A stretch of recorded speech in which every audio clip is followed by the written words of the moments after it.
léegi da ngay commenté mooy visite xaaral ma dem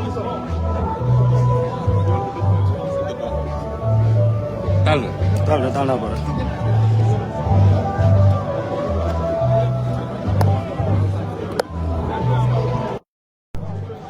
Mais nous sommes à la berge du fleuve ici à Matam nga xamantene comme niñ ko annoncé tout à l'heure le premier ministre est là war fi nek ak nga xamantene modi le maire de yéen a koy gis image yi mi ngi and ak le maire de Matam waye itam mi ngi and ak mi ngi ànd ak ki nga xamantene mom modi ministre de la jeunesse des sports et de la culture te jamono yi ni comme ni ngeen koy gisee ci image yi c'est une démonstration de Pékane qui doit se faire une démonstration de Pékane di lo xamantene mbiru traditionnel la cubalo yi ñu gën ko xamé ci cubalo yi lolu mo waral né fi ci berge bi le premier ministre war na fi itam jëmbat ben garab flamboyant toujours fi ci berge bi jeunesse baa ngi noonu yéen a ngi dégg les acclamations du premier ministre Ousmane Sonko ici à Matam fortement accueilli la mobilisation et au summum ici le premier ministre di wàcc ànd ak ministre de la jeunesse ministre des sports ministre de la culture ak le maire de Matam jamono yi ni mi ngi noonu ngeen koy gis ci image yi mi ngi noonu ngeen koy gis ci image yi le premier ministre wara rencontrer les acteurs culturels mi ngi noonu ànd ak ministre de la culture Khady Diène Gaye le premier ministre Ousmane Sonko di daje ak ñi nga xamantene moy les femmes du Yela. Quand on parle du Fouta, on parle du Yela, le premier ministre en symbiose avec ces femmes qui symbolisent un peu toute la culture du Fouta. Le ministre de la Culture, Khady Diène Gaye, qui a mobilisé les acteurs de la culture dans la région de Matam. Nous sommes au niveau des berges du fleuve ici à Matam, où une activité de démonstration de Pékane modi activité bo xamantene mbiru ciosan la ñoo xamantene les pêcheurs ñokoy def on les appelle communautairement les Djoubalo. Le premier ministre Ousmane Sonko, vous le voyez dans les images, attentif et non nous le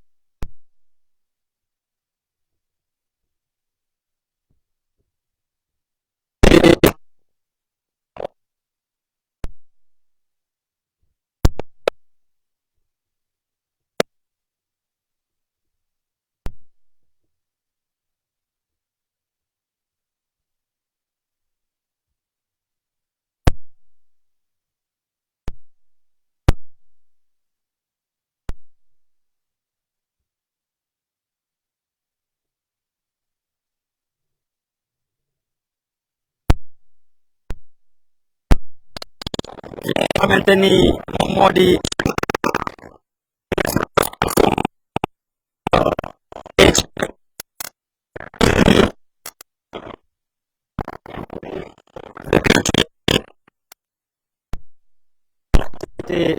de Brigam moom la ñu waxoon moom le premier ministre ñëw seetaan si sur l'initiative du ministre Khady Diène Gaye accompagné aussi du secrétaire d'État chargé des industries créatives mu di le professeur Bakary Sarr.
Et non, le premier ministre Ousmane Sonko mi ngi échanger ak ñi nga xamante ne ñoom ñoo di les populations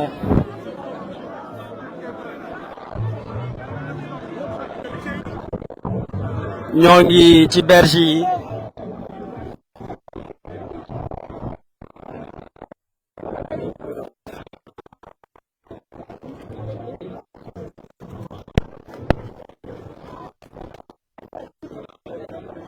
Vous le voyez ci image yi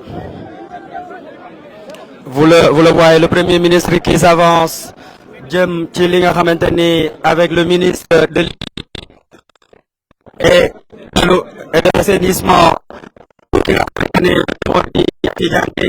expliqué les conditions en eau dernièrement du Sénégal bi dafay monter te mu amoon ay risques inondation démb ba 2 heures du matin le niveau était à 7,80 mètres alors que limite bi seuil d'alerte bi 8 mètres la ici à Matam.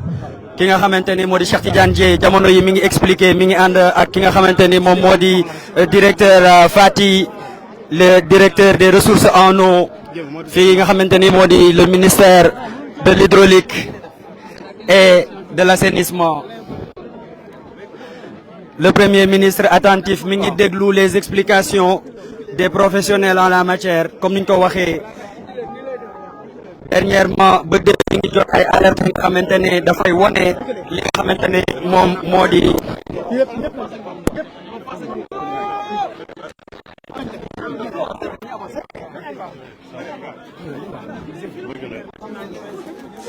vous le voyez dans les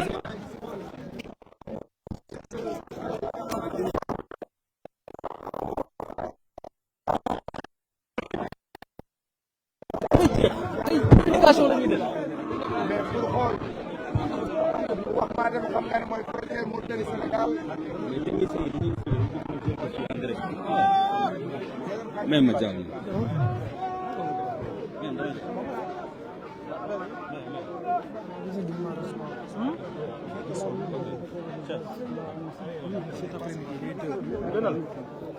grand même tuuti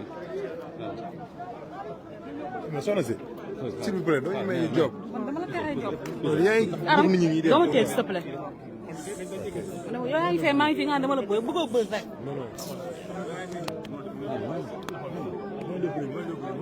Récemment, on a eu quelques débordements à Kidira, par exemple. Pour le moment, c'est la seule ville où la côte a été dépassée. Et on a eu des débordements qui, pendant une journée au moins, avaient barré la circulation sur l'axe Dakar-Bamako. Mais heureusement, quelques temps après, l'eau s'est retirée. Et ça dépend en fait des pluies que nous recevons en Guinée-Conakry, au Mali. Parce que quand le Bakoy se remplit, le Bafing, les Afions et la Falémé, tout ça se déverse sur le fleuve Sénégal et ça nous arrive ici malheureusement. Donc c'est un peu ça le suivi. Mais à chaque fois que ça arrive, il y a un dispositif qui est en place et monsieur le directeur de la prévention des inondations pourra nous dire un peu ce qui se fait, mais plus ce qu'on peut faire de plus encore. Mes respects, monsieur le Premier ministre. Je suis très ravi de pouvoir faire une petite présentation. En réalité, sur l'instruction de monsieur le ministre, nous avions déjà fait une première mission dans la basse et moyenne vallée, c'est-à-dire de Matam jusqu'à Saint-Louis. Et là, nous avions identifié les solutions d'urgence avec le commandant de la brigade des sapeurs-pompiers de la Légion Nord. Dès à présent, nous avions mobilisé plus de 20 000 sacs à terre, plus de la latérite pour colmater les brèches. Mais au-delà donc de ce colmatage des brèches pour les situations d'urgence, pour protéger plusieurs villages que nous avons déjà identifiés. Ici à Matam, ce sont les villages de Soubalo, ici derrière, un peu derrière nous, mais également le quartier de Diamel un peu au nord. Là, toutes les dispositions sont prises pour parer à toute éventualité de débordement. Mais au-delà donc de ces travaux d'urgence, toujours sur l'instruction de monsieur le ministre, nous avons mobilisé le génie militaire pour refaire toutes les digues de protection qui ont été réalisées dans les années 1950. Et au-delà des digues de protection, nous allons également réaliser des ouvrages de régulation. Parce qu'en réalité, les crues, c'est une aubaine pour les populations. Ça leur permet de remplir les cuvettes. Ça leur permet de développer des cultures de décrue. Donc eux-mêmes, ils sont d'accord pour qu'on les accompagne dans le développement des cultures de crues. Et là également, monsieur le ministre a donné des instructions fermes d'ici l'année prochaine. On va mobiliser à la fois l'ACET qui était de la mission pour qu'on puisse mettre en place autant d'ouvrages de régulation.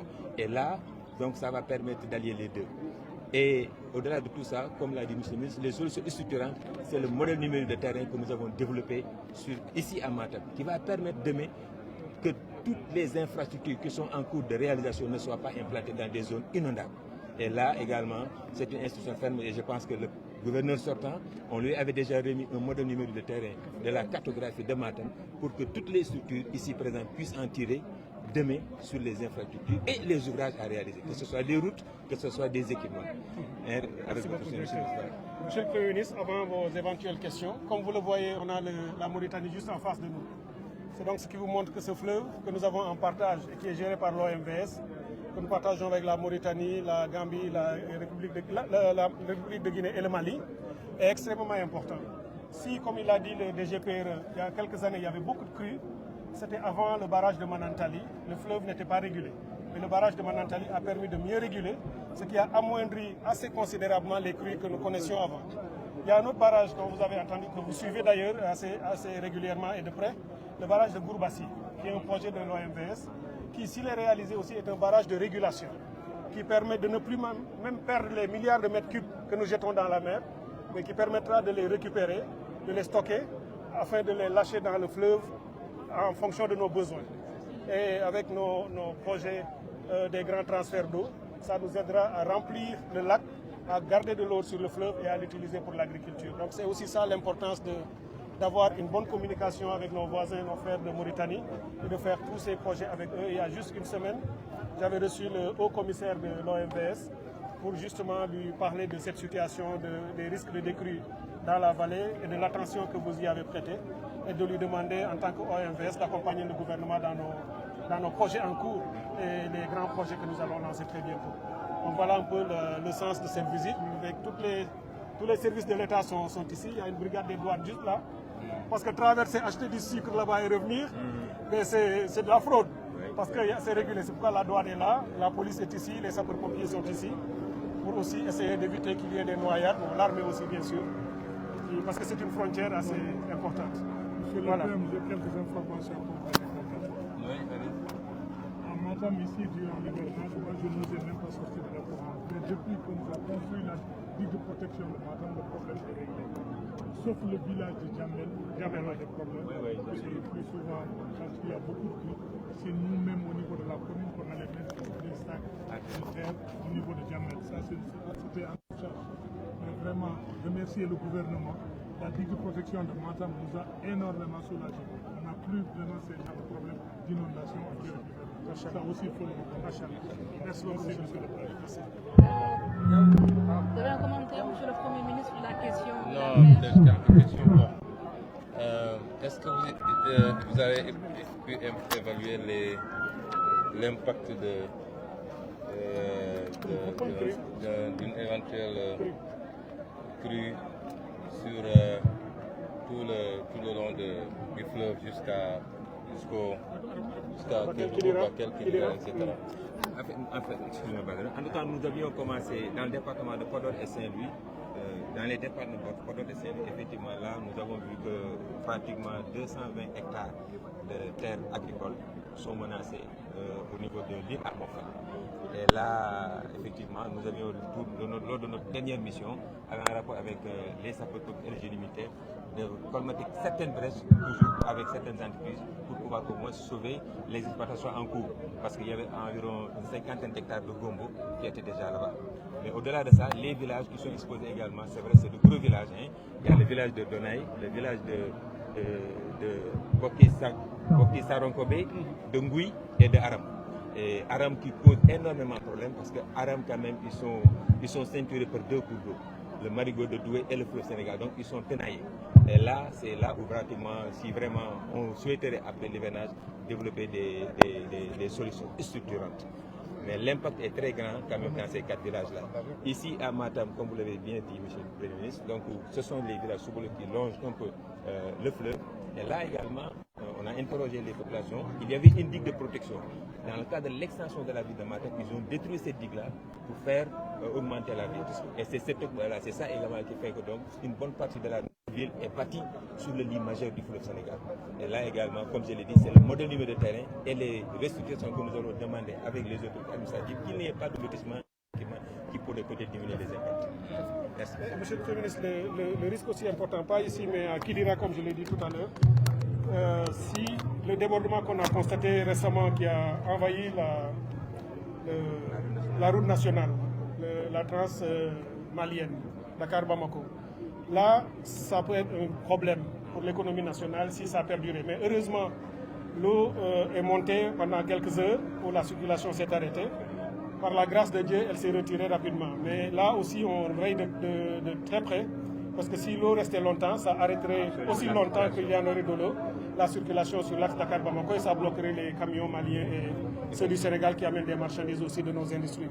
Là aussi, on est en train de regarder à chaque fois. Et l'armée aussi, ça c'est important, est en train de travailler avec nos services pour qu'en cas de besoin, qu'elle puisse mobiliser aussi les grands engins, parce qu'ils ont des ouvrages de franchissement importants, pour qu'à chaque fois que ça dépasse nos services, l'armée puisse déployer les grands renforts pour pouvoir soulager les gens. Je voudrais parler quand même pour les agriculteurs, monsieur le Père. La région de Matam, vraiment, c'est une région agriculture. Le problème qu'on a dans toute la région, c'est que les aménagements sont mal faits.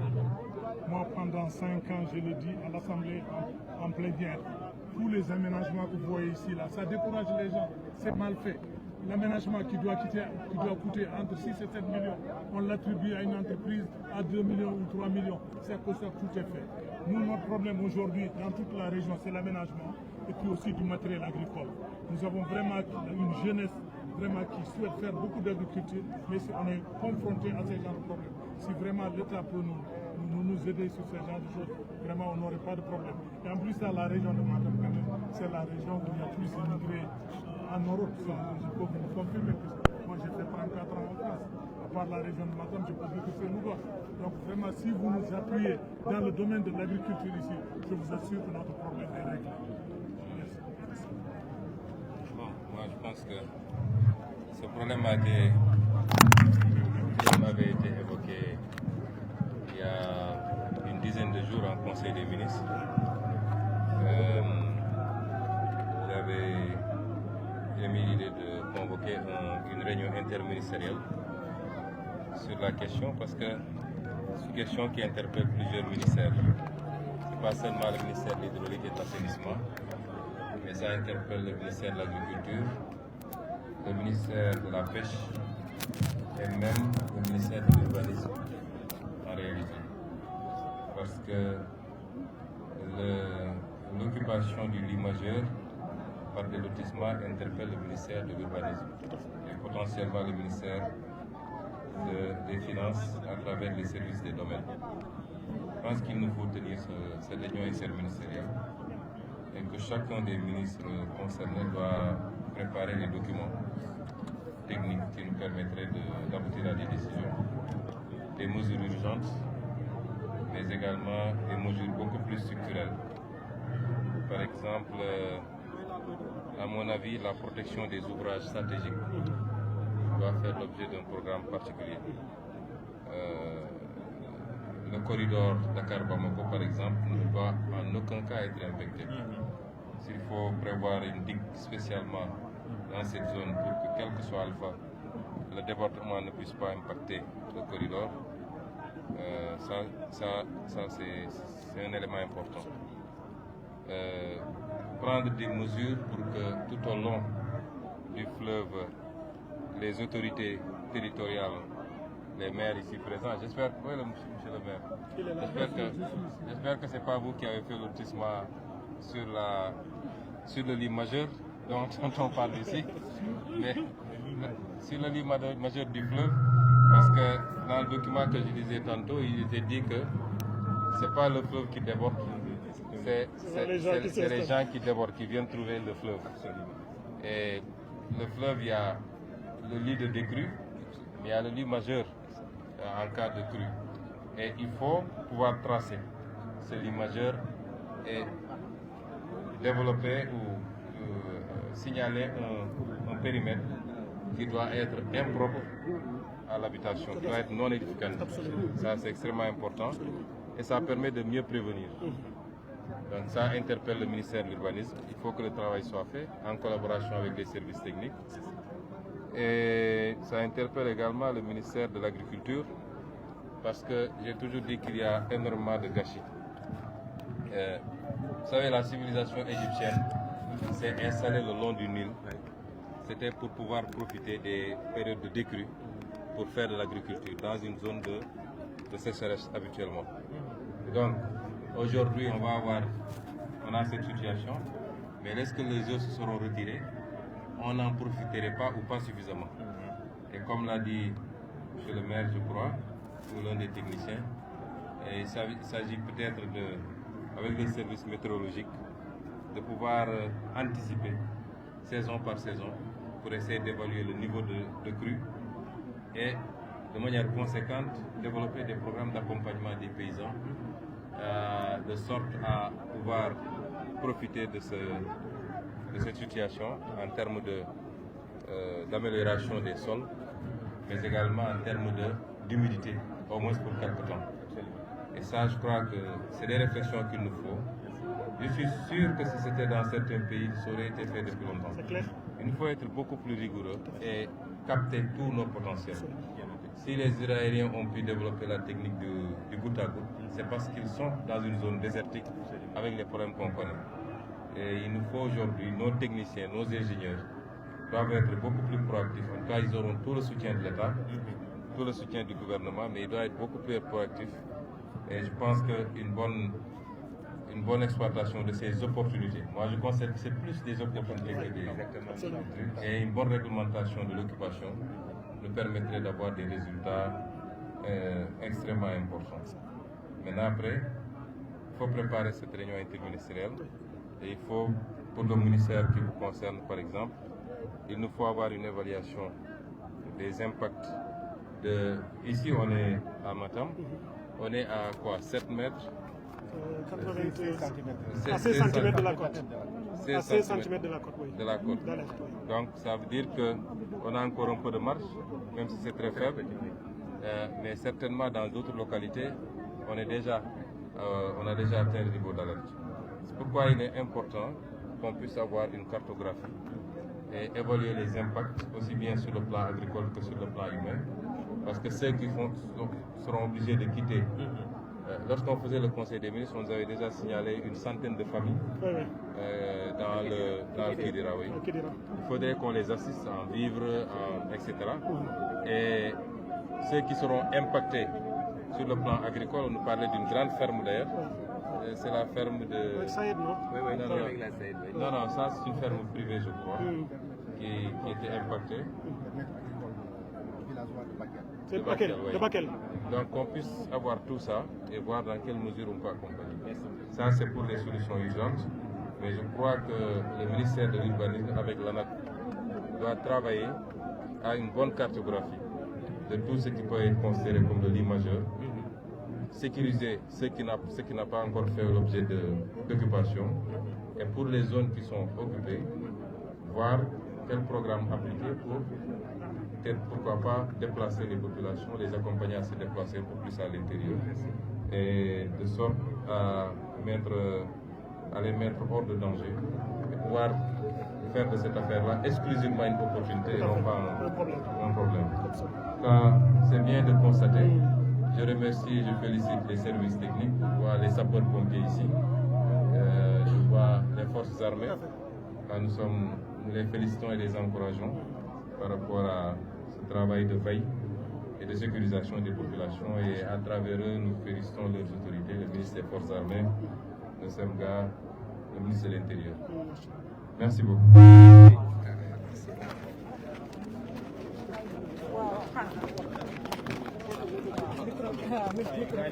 Non, non, pas micro bi lay am voilà.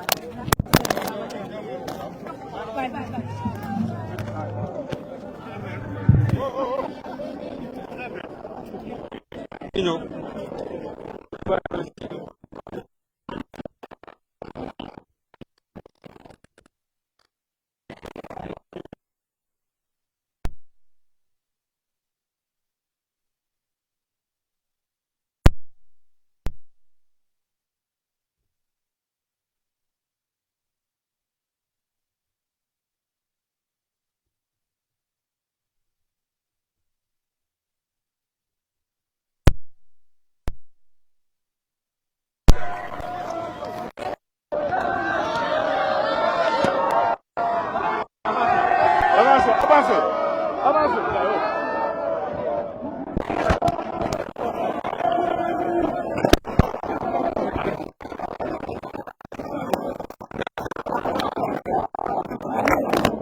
Boo leen dirigé si kanam la ñuy sonn